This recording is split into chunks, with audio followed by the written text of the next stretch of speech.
नहीं लग गई भगवान के चरणों में, इसको समर्पित नहीं किया गया, तब तक विश्वामित्र जी को कहीं चैन नहीं मिल रहा था।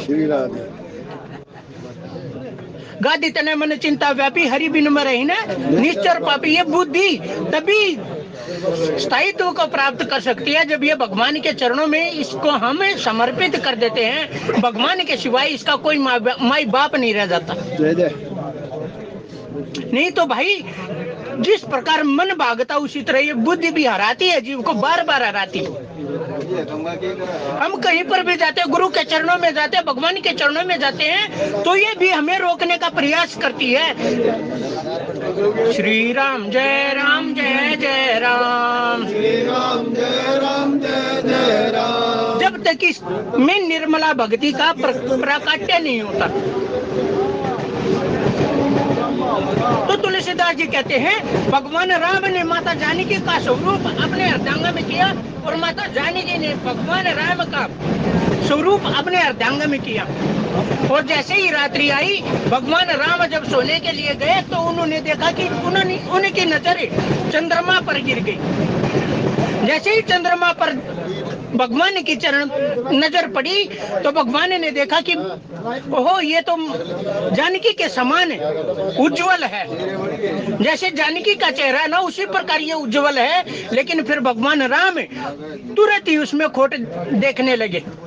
देखिए भाई, भगत में और भगवान के देखने में कितना फर्क है।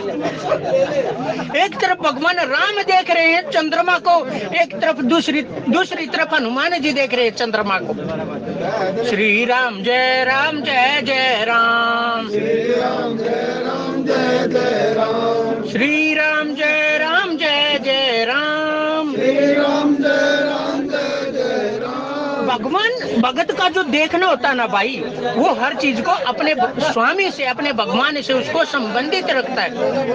चाहे उसमें खोट हो या फिर उसमें गुण हो, गुण अवगुण सब भगवान को समर्पित करके चलता है। जब भगवान राम ने हनुमान जी से पूछा ना कि हनुमान ये चंद्रमा में जो कालापन ये किस लिए है, जो ये श्याम वर्ण दिखाई दे रहा है चंद्रमा, वैसे उज्जवल है चंद्रमा, लेकिन इसमें जो ये कालापन ये किस लिए दिखाई दे रहा है? तो हनुमान जी कहते हैं कि प्रभु ये चंद्रमा जो है ना ये आपका दास है, ये आपका दास है। और क्योंकि आप श्याम वर्ण के हो इसलिए चंद्रमा में आपका जो स्वरूप है ना, आपका जो स्वरूप वो प्रकट हो रहा है प्रभु, इसलिए चंद्रमा में ये श्यामल वर्णता आई है। और दूसरी तरफ भगवान देख रहे हैं, भगवान चंद्रमा का जो स्वरूप है उसको भक्ति से मिलाप करने की कोशिश कर रहे हैं। लेकिन भाई चंद्रमा यहाँ पर भगवान ने किस तरह लिया? साधन के स्वरूप में चंद्रमा को लिया। साधन में खोट हो सकता भाई, अपने साधन में खोट हो सकता है, लेकिन यदि जीव का विश्वास परिपूर्ण है अपने साधन के प्रति तो वही उसको उज्ज्वला भक्ति में परिवर्तित कर देता है। श्री राम जय जय राम, श्री राम जय जय राम, श्री राम जय जय राम, श्री राम जय जय राम, श्री राम जय जय राम, श्री राम जय जय राम। उससे पहले माता जानकी माता भवानी के चरणों में जाती है, माता भवानी की स्तुति करती है। अब देखिए कोई पूछने लगे कि भाई स्वयं भगति स्वरूपा माता जानकी और भगवान की पूर्ण शक्ति माता जानकी, उनको भगवती के चरणों में जाने की क्या आवश्यकता पड़ी? तो भाई जीव हो चाहे ब्रह्म हो,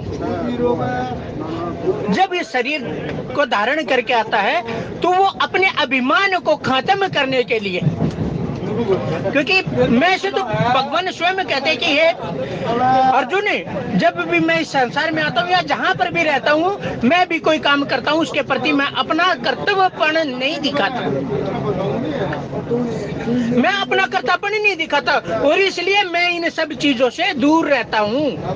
पाप पुण्य से, ये पाप पुण्य मुझे नहीं व्यापते क्योंकि मैं इनमें कर्तापन दिखाता ही नहीं।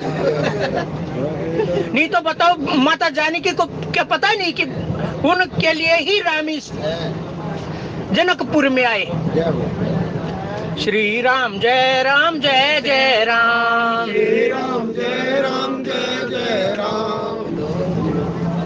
भगवती भगवान की भक्ति को करो परवान तुम, अम्बे कर दो अमर जिस पे हो जाओ मेहरबान तुम।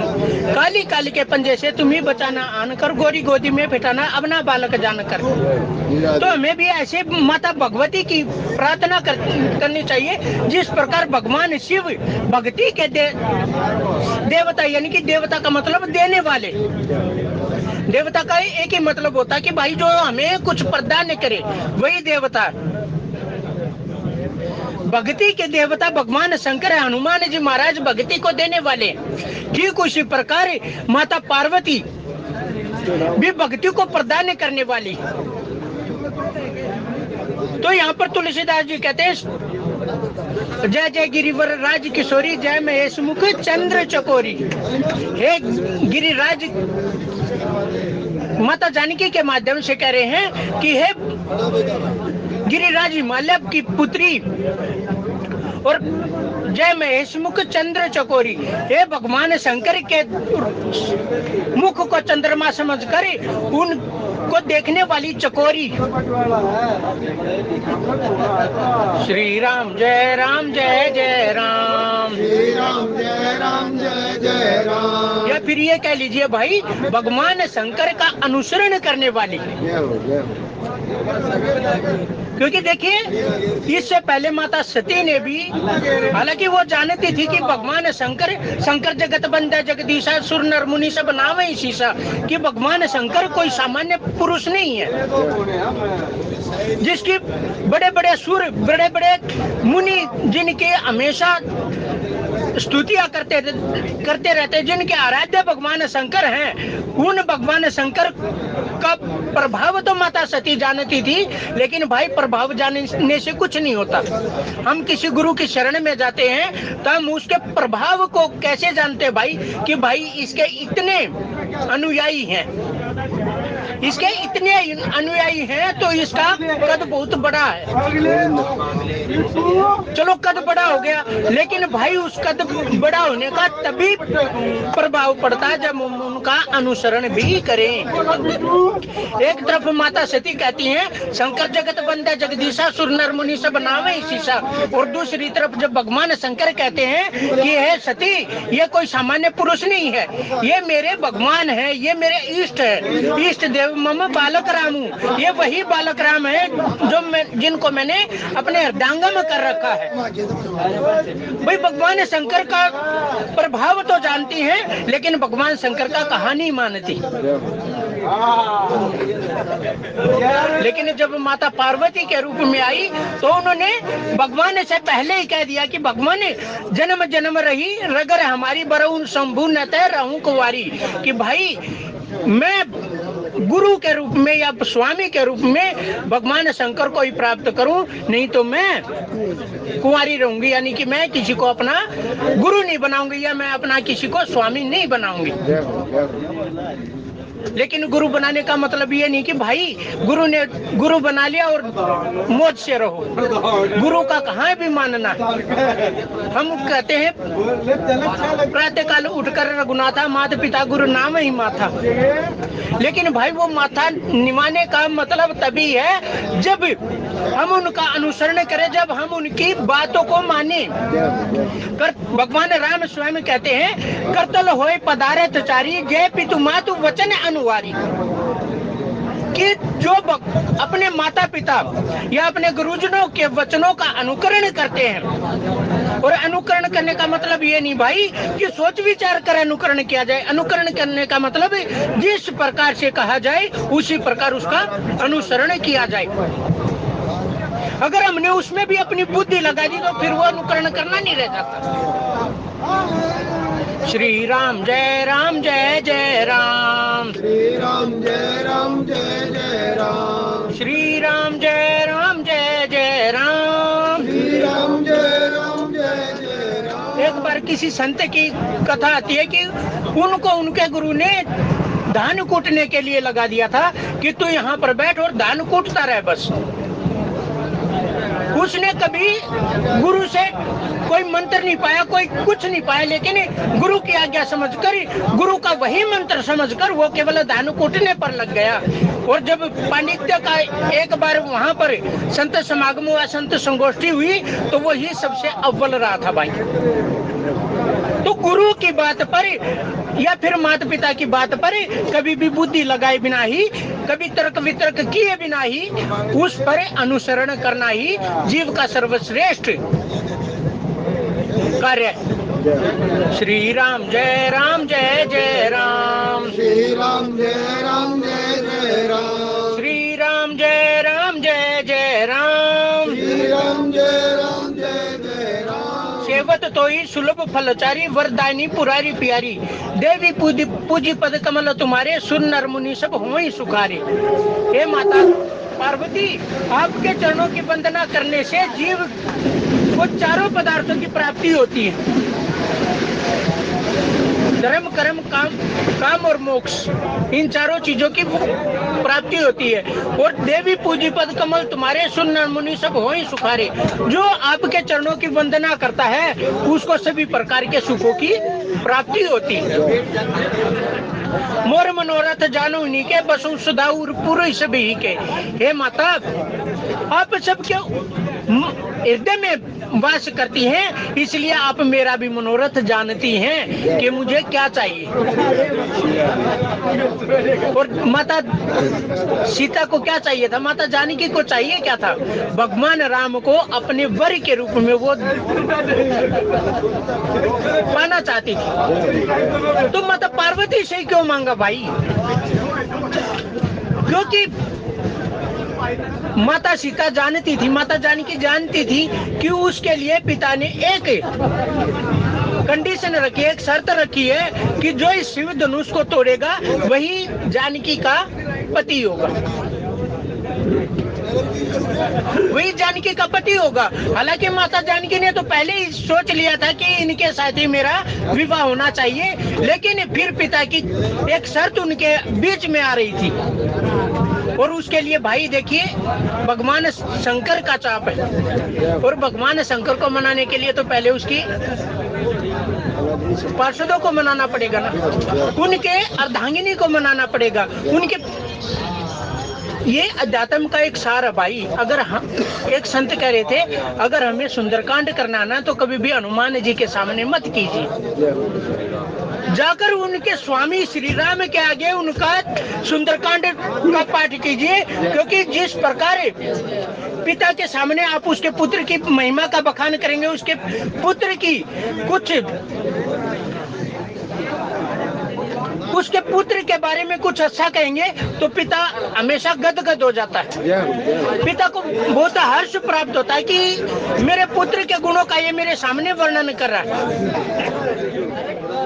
और ठीक उसी प्रकार यदि भगवान राम की कथा करनी है तो हनुमान जी के सामने कीजिए, क्योंकि हनुमान जी तो राम रसायन तो मेरे पासा सदा रहो रघुपति के दासा। क्योंकि हनुमान जी को राम से प्रिय कोई चीज है ही नहीं भाई। उसी प्रकार यदि भगवान शंकर को मनाना है तो पहले उनकी पत्नी पार्वती को मनाना पड़ेगा।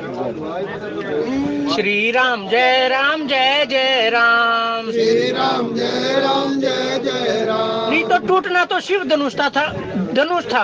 तो माता जानकी सबसे पहले भगवान शंकर के पास जाती कि प्रभु आपका धनुष है, आप इसको इतना कोमल बना दीजिए कि मेरे प्रभु राम इसको आसानी से उठा सके।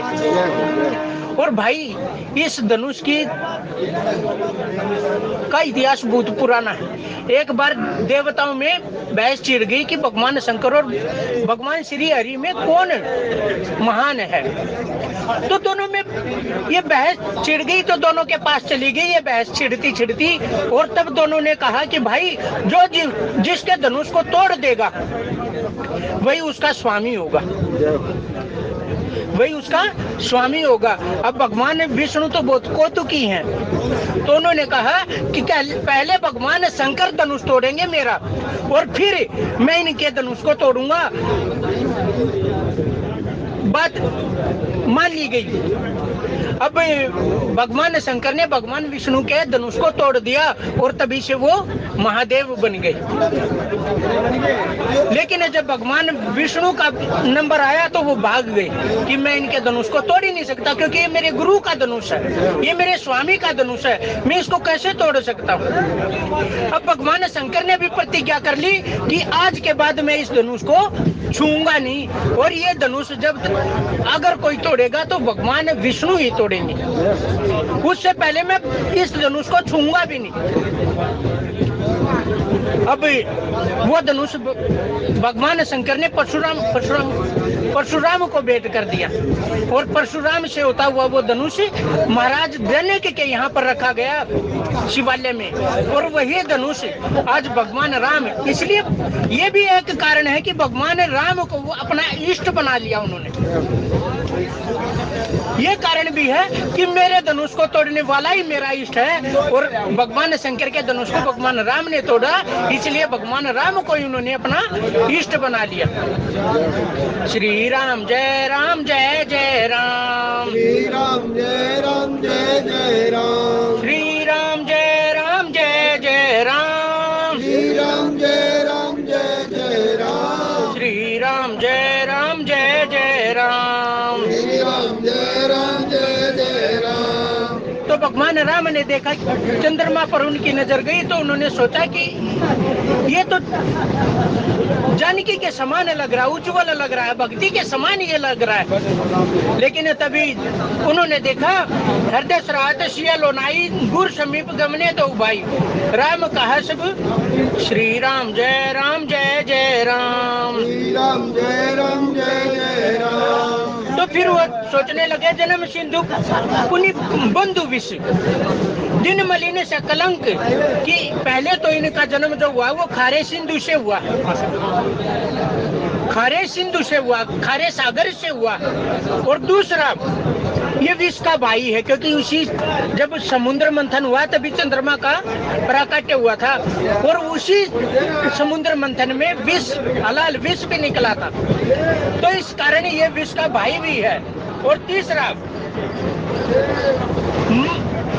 दिन मलिन सकलंक, और जब दिन में ये दिखाई भी नहीं देता, ये कलंकित हो जाता है, तो ये जानकी के बराबर कैसे हो सकता है। श्री राम जय जय राम, श्री राम जय जय राम। भाई अगर तत्व की दृष्टि से देखा जाए, जो ये भगवान राम ने चंद्रमा के विषय में बताया है, ये भक्ति के विषय में बता रहे हैं कि भक्ति का जो प्रादुर्भाव होता है ना, जिस प्रकार कीचड़ में से कमल निकलता है ना भाई, कि कीचड़ में कमल निकलता है, ठीक उसी प्रकार भक्ति का भी प्राकट्य बहुत से मनोविकारों के मध्य से प्रकट होकर निकलता है। जब हम राम नाम गाते हैं, जब हम सत्संग के माध्यम में जाते हैं, जब हम सत्संग के सानिध्य में जाते हैं, तो वहाँ पर भक्ति स्वरूपा चंद्रमा का प्राकट्य होता है। फिर विष होता है, विभिन्न प्रकार के कलंक, विभिन्न प्रकार के मान अपमान,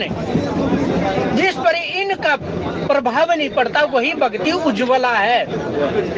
फिर भगवान कहते हैं मलिन से कलंक, भक्ति कभी मलिन नहीं होते, जिसके हृदय में भक्ति प्रकट हो जाती है वो हमेशा उज्जवल रहता है, वो कभी मलिनता को प्राप्त नहीं होता। मुख समता पाव किनी चंद बापुर और अंक, अरे ये गरीब चंद्रमा बताओ भक्ति की किस प्रकार ओढ़ कर सकता है। घटाई बढ़ाई विरहिनी दुखदाई, और फिर ये क्या करता है, ये घटता बढ़ता रहता है, एक पक्ष में ये घटता चला जाता है और दूसरे पक्ष में ये बढ़ता जाता है। जिस प्रकार कोई साधन कर रहा अपना, तो उसका साधन हो सकता किसी न किसी कारणवश कभी घटता है कभी बढ़ता है, उसी प्रकार चंद्रमा भी कभी घटता है कभी बढ़ता है। गर्षई राहु निज संधि पाई, और जब इसको तो राहु भी घर्षण कर लेता भाई। जब तक जीव अपने बस होकर चलता, जब तक जीव अपने पुरुषार्थ के बस होकर चलता है, तब तक उसको हमेशा यही दुख लगा रहता है कि कहीं राहु आकर मेरी भक्ति को घर्षित न कर ले। राहु का मतलब यहाँ पर विकारों से है भाई, कि विकार भी घर्षित कर लेते हैं।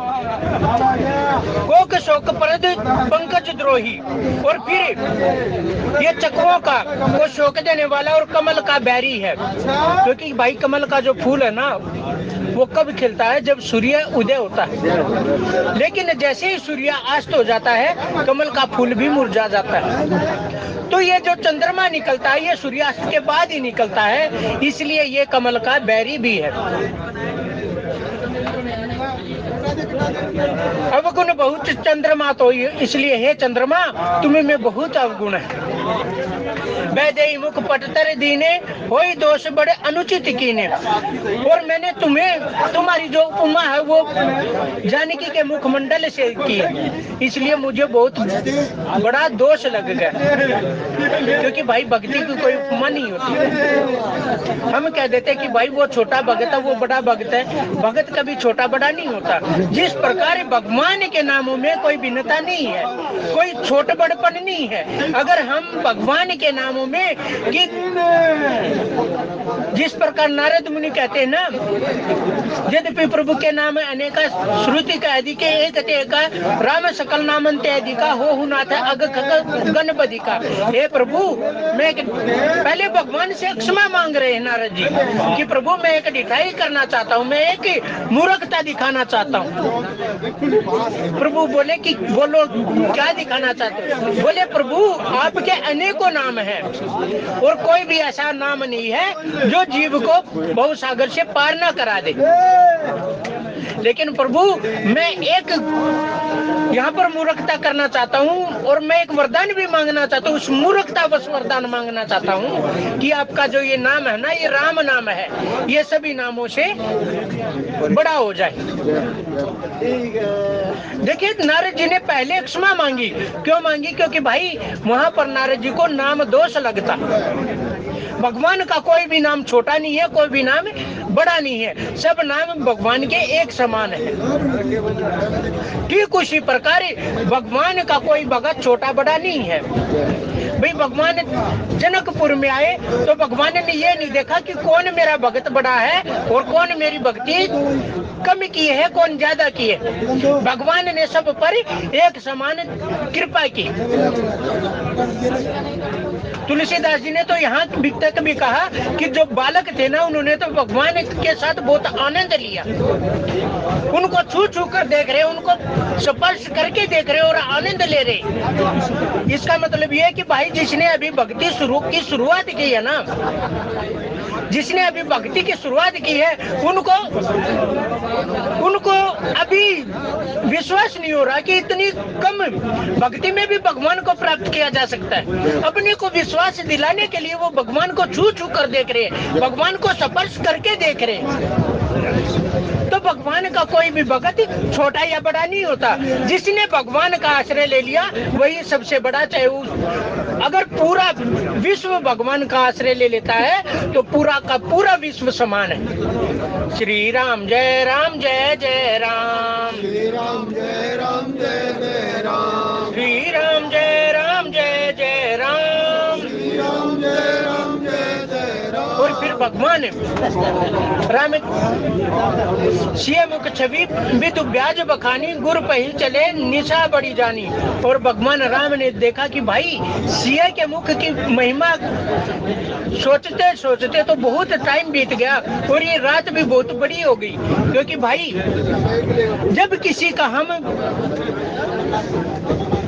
की प्रतीक्षा करते हैं या फिर कोई हमें समय देता है या फिर दुख की घड़ी हो, उसको बीतते बहुत टाइम लगता है।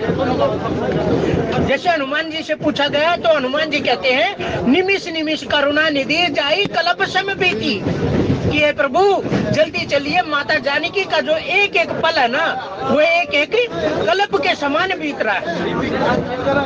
क्योंकि अगर किसी का इंतजार करना, किसी की प्रतीक्षा करनी है तो एक एक पल भारी हो जाता। हम बार बार फोन करते हैं कि भाई कहाँ रह गया।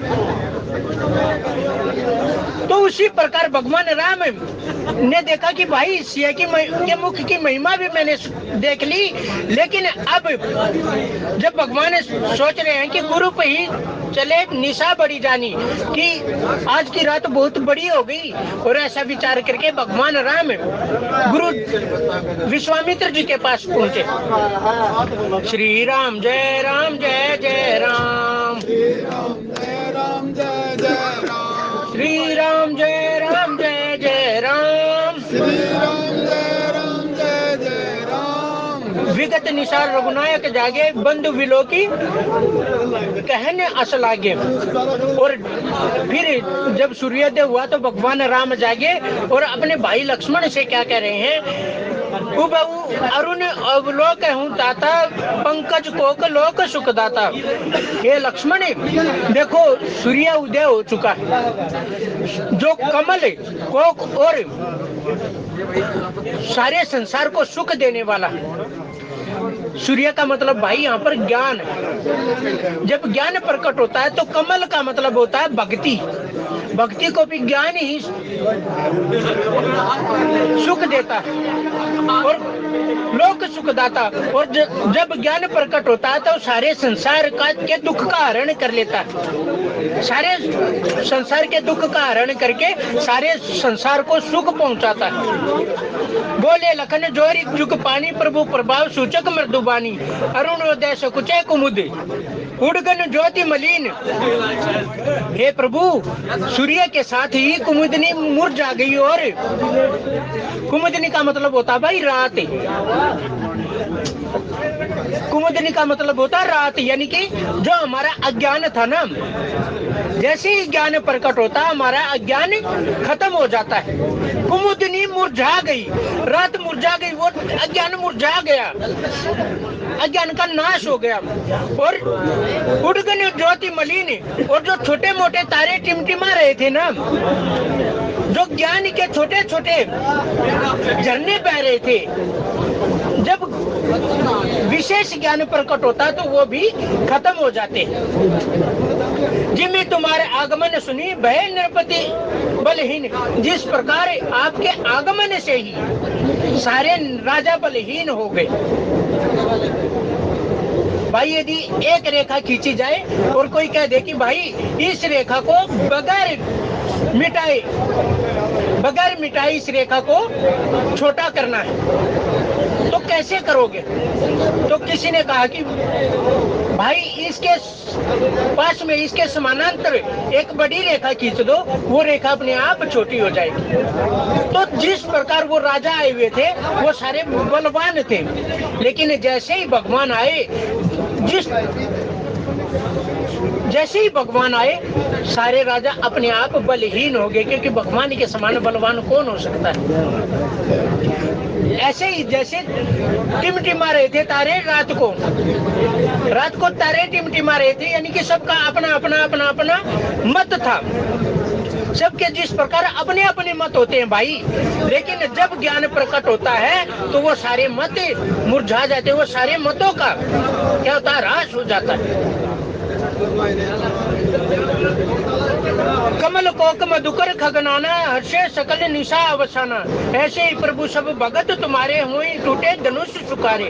हे प्रभु जिस प्रकार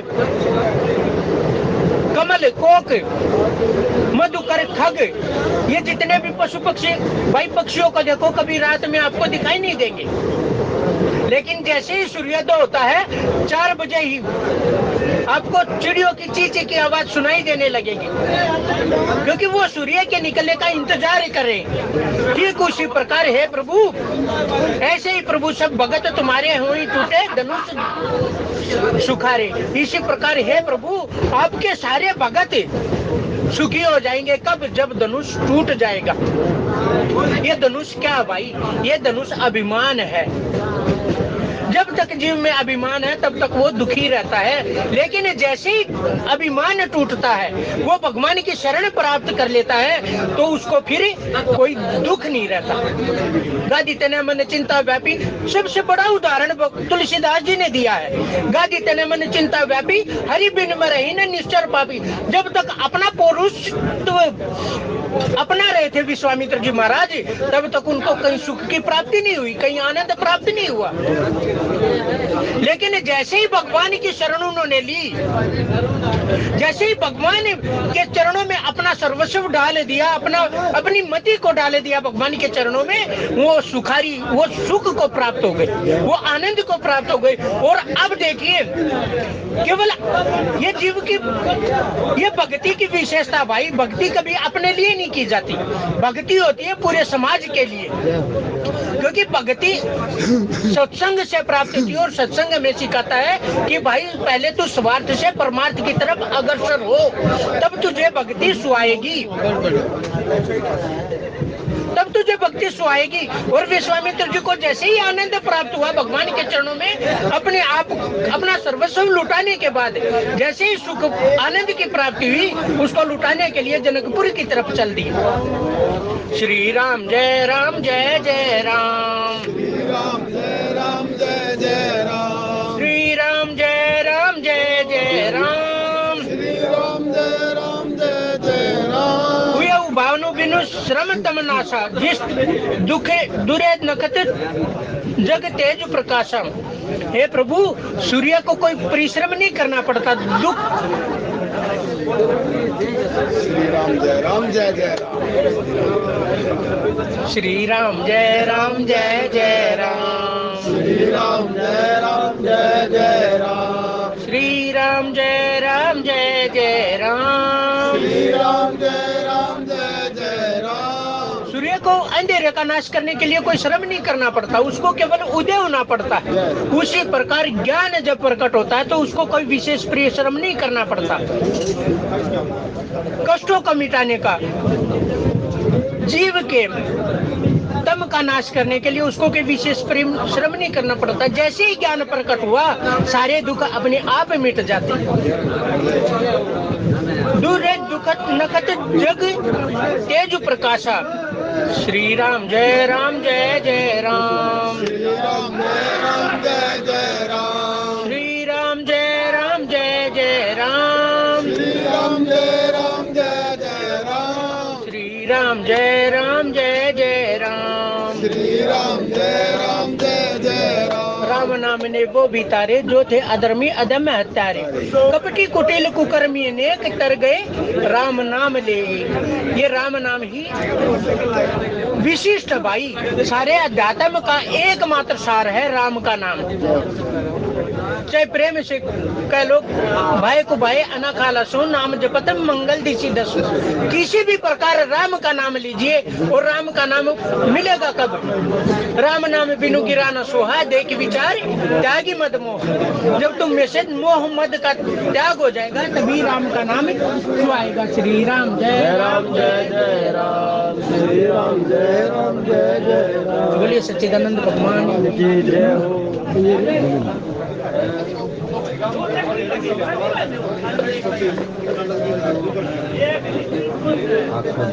आदरणीय मनीष जी का बहुत बहुत धन्यवाद, बहुत सुंदर भाव रखे और हम सभी के ऊपर कृपा की।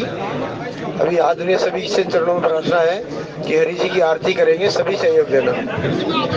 हरिओम जय जगदीश हरि, स्वामी जय रघुनाथ हरि। भक्त जनों के संकट, दास जनों के अवगुण, बंसुरी वाला दूर कर। हरिओम जय जगदीश हरि, जो जावे फल पाव, दुख विन से मन का। स्वामी दुख विन से मन का, सुख सन्मति घर आवे, सुख आनंद घर आवे, कष्ट मिटे तन का। हरिओम जय जगदीश हरि, मात पिता तुम मेरी, शरण पड़ू मैं किसकी, स्वामी शरण पड़ू मैं किसकी, तुम बिन और न दूजा, प्रभु बिन और न कोई, आस करूं मैं जिसकी। हरि ओम जय जगदीश हरे। मात पिता तुम मेरे, शरण पड़ू मैं किसकी, स्वामी शरण रहूं मैं किसकी, तुम बिन और न दूजा, प्रभु बिन और न कोई, आस करूं मैं जिसकी। हरि ओम जय जगदीश हरे। तुम करुणा के सागर, तुम पालन करता, स्वामी तुम रक्षा करता, मैं मूरख खल कामी, मैं सेवक तुम स्वामी, कृपा करो भरता। हरि ओम जय जगदीश हरे। तुम हो एक अगोचर, सबके प्राणपति, स्वामी सबके प्राणपति, किस विध मिलो दया मैं, कैसे आऊं शरण में, तुमको मैं कुमति। हरि ओम जय जगदीश हरे। दीन बंधु दुख हरता, ठाकुर तुम मेरे, स्वामी रक्षक तुम मेरे, अपने हाथ उठाओ, करुणा शरण लगाओ, द्वार पड़म तेरे। हरि ओम जय जगदीश हरे।